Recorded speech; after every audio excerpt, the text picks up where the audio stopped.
Hello everyone. Well, I'm not a big YouTuber, so I did only a few videos, but I get asked so much about sunscreens on my Instagram channel, and that's why I decided to do this video, because I thought I'm not going to be able to squeeze everything into 60 seconds. So I hope you're going to enjoy it. Today I'm going to explain a little bit about sunscreen.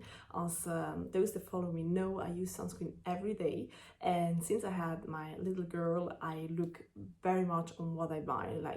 It has to be healthy, safe, but it also has to be safe for the environment. So I'm really looking into sustainable options, and that's why I think I keep getting these questions. I also will explain here a little bit what you have to look at into a sunscreen when you're buying one, so that wherever you are, you have all the key information to make the right choices for you. And then at the end, I will also show you a little bit of the products I tested myself. So I bought different brands for our holiday in Seychelles. We have been there 3.5 weeks. And as you can see, I'm a little bit brown, but I'm not super black as I usually was when I went to holidays, but I didn't get burned. And I will give you a little bit review of the products I bought. Now, starting with what is important when you're looking at a sunscreen. Well, first of all, there are like two families of sunscreen. There are the ones using the chemical ingredients to protect us. They mainly absorb into the skin, and then in that way they protect us from getting burned. And then there is the mineral sunscreens, which mainly use two minerals. There is titanium dioxide or zinc oxide that create like a layer on our skin, so they're not penetrating into the skin, and they reflect the light. And I use now only the mineral one, and you see I'm actually a bit less brown, but I have to say I used almost always SPF 50, which is the highest protection factor you can get. And I have to say I would always recommend to go for the mineral products instead of the chemical one. And that's why. Well, we know that the chemical that are used, they are very dangerous for our environment. So they get accumulated in the waters. They are leading to death of corals, of fishes, and also they are bringing hormonal imbalances in our own bodies. So they impacting our hormonal household, and that's very dangerous, the longer the more.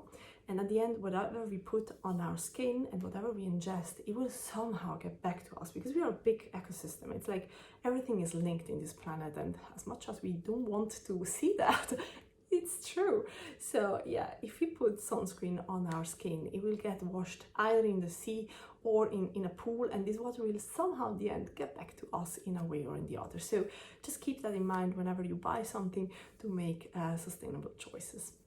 Now, when we look at the mineral options, as said, there are these two minerals that are used, and the first one, titanium dioxide, is also a little bit controversial, because there have been studies that shown that it could also lead to coral bleaching. So zinc oxide is safer. And also what's very important is that whenever you buy a mineral product, look that it's not written nano. So nano means that the particles of this sunscreen are breaking down to very small particles, so that this whitening effect that you might get a little bit on the skin is a bit less strong. But the issue is that the smaller the particles are in the sunscreen, the easier you could breathe them in, particularly if you use a spray format.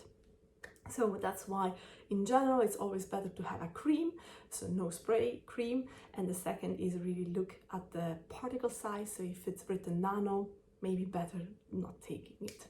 Now, if we look at the mineral sunscreen, again, there are two things to keep in mind.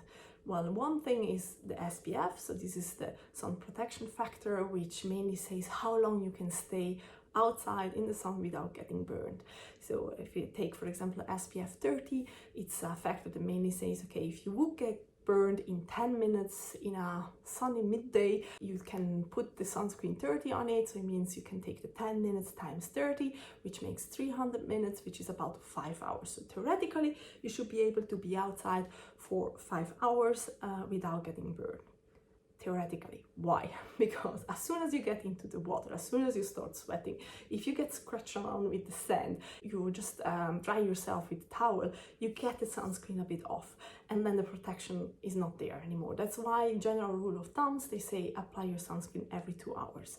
Of course, it's not always possible, but in particular if you're going to the sea, into holidays or so, then it's a good thing to do. At home myself, like I put sunscreen every day on my face, but of course I do it in the morning and then I go to work. I don't have the time in the day to like reapply the makeup and everything again. So what I do in particular in summer is using a powder with SPF in it, so I can get a little bit of protection. But yeah, I mean, it's not always possible. Now, the other thing you have to look at is the UV rays that are protected. So as you know, our sun has many 3 UV rays that are sent out towards us. So there is the UVC, which are the most dangerous ones, but they're blocked by our atmosphere unless we're going to get it completely destroyed as well. Then we have the UVB, which are the ones that are mainly protected with this SPF, so the ones that get us brown or burned and they get on our most higher up skin layer. So they're not penetrating too much, but they are still very dangerous because they can lead to cancer. And then of course we have UVA, and these are the rays that are going more into depth of our skin. They're also going through the windows and through cloudy days, so they are dangerous because you might think you're safe because it's a cloudy day, but you're actually not. And that's why it's very important to always have both UVB and UVA covered in a sunscreen. Unfortunately, whenever you buy sunscreen, they sell you everything. So they say that it's safe for coral reefs, it's safe for your skin, and it covers UVA and UVB. But when you look at the ingredients, it's not always the case. So I have one cream here myself, which I'm really wondering how the hell they are covering from UVA. Because, for example, titanium dioxide, which is the first mineral I explained, this covers only for UVB rays. So UVA is not covered by titanium dioxide. For covering UVA, you need zinc oxide. That's why using a cream based on zinc oxide, it's much, much safer. So for me, in a nutshell, what you should really look at is it a mineral-based sunscreen? Has it a high SPF? I would really go for 30 at least. If you have children, 50 is like really, you have to use 50. You don't want to get your child exposed to sun too early. It's super important. They have a very, very sensitive skin. Use SPF 50. And the other thing is check always if it has titanium dioxide and zinc oxide, or ideally only zinc oxide and ideally without nano. So these are a bit the key elements I would look at. Then of course, if you have it for children, it's better to have it without any perfume, because perfume can lead to allergies as well. But yeah, this is like small things you can keep in mind. Now I will quickly show you the products I bought, and for that I'm gonna switch the camera.